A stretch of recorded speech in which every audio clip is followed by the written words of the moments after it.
Assalamualaikum warahmatullahi wabarakatuh. Kembali lagi di Good Teacher Official. Jangan lupa like, comment, share, and subscribe ya. Oke, di video kali ini aku akan membahas tentang Bhinneka Tunggal Ika. Jadi sebelum kita mempelajari tentang makna dari Bhinneka Tunggal Ika, kita bahas dulu sejarahnya. Sejarah adanya Bhinneka Tunggal Ika. Jadi, yang pertama, ungkapan Bhinneka Tunggal Ika itu dapat ditemukan dalam kitab Sutasoma yang ditulis oleh Empu Tantular pada abad ke-14, itu sekitar tahun 1350-an, dan pada masa kerajaan Majapahit. Jadi, itu adalah awal mulanya. Lalu, semboyan Bhinneka Tunggal Ika itu mulai menjadi pembicaraan terbatas antara Muhammad Yamin, Bung Karno, I Gusti Bagus Sugriwa dalam sidang-sidang BPUPKI sekitar 2,5 bulan sebelum proklamasi. Jadi itu merupakan pembicaraan terbatas saja antara ketiga orang itu dan belum dibahas secara terbuka kepada yang lainnya. Dan Bung Hatta sendiri itu mengatakan bahwa Bhinneka Tunggal Ika itu adalah ciptaan Bung Karno setelah Indonesia merdeka. Setelah beberapa tahun kemudian, ketika merancang lambang negara Republik Indonesia dalam bentuk Garuda Pancasila, semboyan Bhinneka Tunggal Ika dimasukkan ke dalamnya. Dan dalam proses perumusan Konstitusi Indonesia, jasa Muhammad Yamin itu harus dicatat sebagai tokoh yang pertama kali mengusulkan kepada Bung Karno agar Bhinneka Tunggal Ika dijadikan semboyan negara. Di sela-sela sidang BPUPKI antara Mei sampai Juni itu, Muhammad Yamin menyebut-nyebut ungkapan Bhinneka Tunggal Ika itu sendirian. Namun, I Gusti Bagus Sugriwa, temannya dari Buleleng yang duduk di sampingnya, sontak menyambut sambungan ungkapan itu dengan Tanhana Dharma Mangrua. Sambungan itu spontan di samping menyenangkan Muhammad Yamin, sekaligus menunjukkan bahwa di Bali ungkapan Bhinneka Tunggal Ika itu masih hidup dan dipelajari oleh orang-orang. Dan secara resmi, lambang negara Garuda Pancasila itu dipakai dalam sidang Kabinet Republik Indonesia Serikat yang dipimpin Bung Hatta pada 11 Februari 1950 berdasarkan rancangan yang dibuat oleh Sultan Hamid II. Gitu. Jadi kan kalau Garuda, untuk yang sudah nonton videoku yang pertama kan, yang membentuk burung Garudanya itu kan Sultan Hamid II itu. Dan lambang Garuda Pancasila itu digambarkan sesuai dengan Peraturan Pemerintah Nomor 66 Tahun 1951 dan dipertegas dalam Undang-Undang Republik Indonesia Nomor 24 Tahun 2009. Lambang Garuda Pancasila yaitu seekor burung Garuda sebagai lambang negara berdiri tegak dengan sayap dikembangkan ke kiri dan ke kanan, melambangkan semangat membangun. Lalu kepala burung menoleh lurus ke sebelah kanan, melambangkan keberuntungan, dan burung Garuda dapat terbang tinggi ke angkasa raya tanpa kawan, melambangkan cita-cita yang tinggi, keperkasaan, serta kedaulatan bangsa dan negara. Dan warna kuning emas pada lambang Garuda melambangkan keagungan. Kedua kaki burung Garuda Pancasila mencekram kukuh pita yang bertuliskan Bhinneka Tunggal Ika, melambangkan persatuan dan kesatuan bangsa Indonesia yang kukuh. Dan yang terakhir, bulu burung Garuda Pancasila yang melambangkan candra sangkala proklamasi kemerdekaan bangsa Indonesia, yaitu 17 Agustus 1945, yang dapat dilihat dari sayap yang masing-masing berbulu 17, ekor berbulu 8, pangkal ekor berbulu 19, dan leher berbulu 45. Jadi ini sama dengan materi TWK yang part 1 yang tentang Pancasila, kan aku udah bahas tentang ini, dan ini lebih detailnya lagi tentang makna dari burung Garuda itu sendiri. Dan selanjutnya makna Bhinneka Tunggal Ika. Jadi pertama aku akan bahas makna katanya ya, makna kata dari Bhinneka Tunggal Ika. Jadi frasa Bhinneka Tunggal Ika itu berasal dari bahasa Jawa kuno dan bermakna berbeda-beda tetapi tetap satu. Dan jika diterjemahkan per kata, bineka itu artinya beraneka ragam atau berbeda-beda, dan tunggal itu maknanya satu, dan ika bermakna itu. Dan untuk secara harfiahnya, Bhinneka Tunggal Ika itu diterjemahkan beraneka satu itu memiliki makna meskipun berbeda-beda, tetapi pada hakikatnya bangsa Indonesia itu adalah satu kesatuan.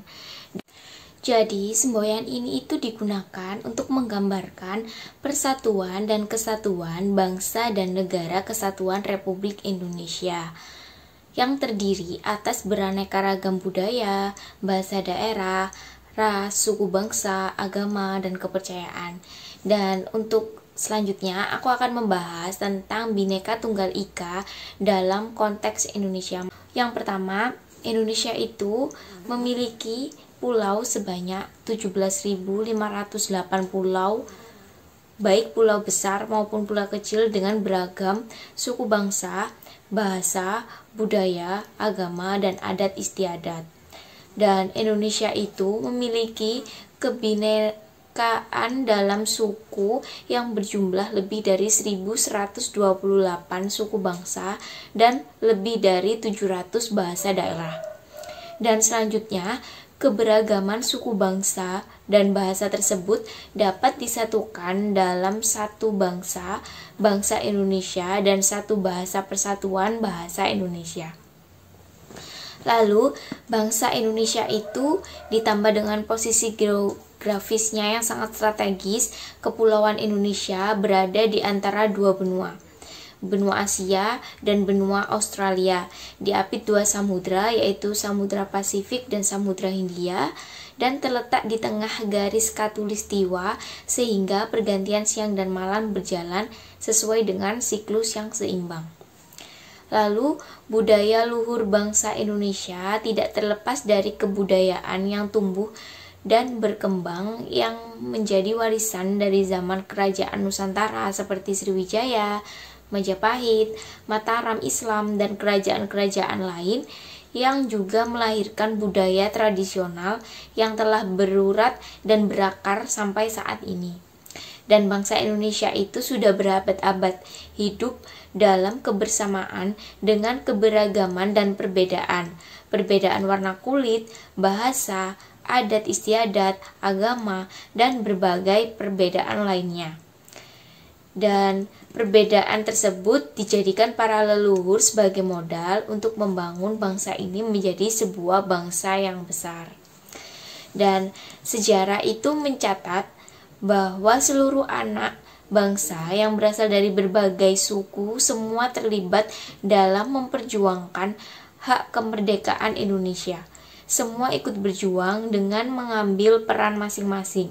Ketika Sumpah Pemuda diikrarkan pada tanggal 28 Oktober 1928, para tokoh pemuda dari berbagai etnik dan daerah menyadari sepenuhnya kekuatan yang dapat dibangun dari persatuan dan kesatuan nasional.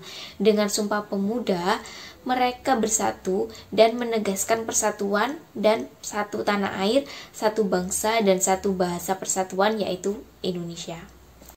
Dan semangat dan gerakan untuk bersatu tersebut menjadi sumber inspirasi bagi munculnya gerakan yang terkonsolidasi untuk membebaskan diri dari penjajahan. Bangsa Indonesia kemudian memproklamasikan kemerdekaan pada 17 Agustus 1945. Dan proklamasi kemerdekaan adalah ikrar untuk bersatu padu mendirikan negara kesatuan Republik Indonesia yang meliputi wilayah dari Sabang sampai Merauke yang merdeka, bersatu, dan berdaulat untuk mewujudkan cita-cita dan tujuan nasional. Dan dengan disepakatinya Pancasila sebagai dasar negara, semakin mengukuhkan komitmen pendiri negara dalam membentuk negara kesatuan Republik Indonesia. Lalu, sejak Indonesia merdeka, kalimat Bhinneka Tunggal Ika itu dicantumkan di dalam lambang negara Garuda Pancasila yang ditulis dengan huruf Latin pada pita putih yang dicengkram burung Garuda. gitu. Dan ini ada pasal-pasal ya tentang Bhinneka Tunggal Ika, itu ada di pasal berapa aja sih gitu. Jadi aku merangkumkan dalam Undang-Undang Dasar 1945 sebelum adanya perubahan pengakuan atas keberagaman dicantumkan pada pasal 18 yang menyatakan bahwa pembagian daerah Indonesia atas daerah besar dan daerah kecil dengan bentuk susunan pemerintahannya ditetapkan dengan undang-undang dan dengan memandang dan mengingat dasar permusyawaratan dalam sidang pemerintahan negara dan hak usul-usul dalam daerah-daerah yang bersifat istimewa. Penjelasan dari pasal 18 menyatakan bahwa dalam teritori negara Indonesia terdapat lebih kurang 250, ini aku tulis ya, Zelfbesturende Landscapen dan Volkgemeenskapen seperti desa di Jawa dan Bali, negeri di Minangkabau, dusun dan marga di Palembang, dan sebagainya. Daerah-daerah itu mempunyai susunan asli, oleh karenanya dapat dianggap sebagai daerah yang bersifat istimewa. Negara Republik Indonesia menghormati kedudukan daerah-daerah istimewa tersebut dan segala peraturan negara yang mengenai daerah-daerah itu akan mengingati hak usul-usul daerah tersebut. Selanjutnya, pasal 6A ayat 3 berbunyi, pasangan calon presiden dan wakil presiden yang mendapatkan suara lebih dari 50% dari jumlah suara dalam pemilihan umum dengan sedikitnya 20% suara di setiap provinsi yang tersebar di lebih dari setengah jumlah provinsi di Indonesia dilantik menjadi presiden dan wakil presiden. Jadi ini masih ada hubungannya gitu ya. Dan selanjutnya pasal 18A, pasal 18B merupakan suatu pendekatan baru dalam mengelola negara. Pasal 18 menjadi dasar hukum bagi pelaksanaan otonomi daerah yang diharapkan lebih mempercepat terwujudnya kemajuan daerah dan kesejahteraan rakyat di daerah serta meningkatkan kualitas demokrasi di daerah. Semua ketentuan itu dirumuskan tetap dalam kerangka menjamin dan memperkuat Negara Kesatuan Republik Indonesia sehingga dirumuskan hubungan kewenangan antara pemerintah pusat dan pemerintah daerah dengan memperhatikan kekhususan dan keragaman daerah. Selanjutnya ada pasal 25A berbunyi Negara Kesatuan Republik Indonesia adalah sebuah negara berkepulauan yang berciri Nusantara dengan wilayah yang batas-batas dan hak-haknya ditetapkan dengan undang-undang. Lalu ada pasal 26 ayat 1 berbunyi, yang menjadi warga negara ialah orang-orang bangsa Indonesia asli dan orang-orang bangsa lain yang disahkan dengan undang-undang sebagai warga negara. Dan selanjutnya pasal 29 ayat 2 berbunyi, negara menjamin kemerdekaan tiap-tiap penduduk untuk memeluk agamanya masing-masing dan untuk beribadat menurut agamanya dan kepercayaannya itu. Ketentuan tersebut menggambarkan keragaman agama di Indonesia. Itu. Jadi makanya ini masih ada hubungannya. Lalu ada pasal 32 diatur berdasarkan pada keanekaragaman budaya di Indonesia. Pasal ini merupakan landasan yuridis bagi pengakuan atas keberadaan masyarakat adat. Yang pertama, menegaskan tentang penghormatan terhadap identitas budaya dan hak masyarakat tradisional oleh negara. Yang kedua, mengenai tugas negara untuk menjamin kebebasan masyarakat dalam memelihara dan mengembangkan nilai-nilai budayanya di tengah upaya untuk memajukan kebudayaan nasional di tengah peradaban dunia.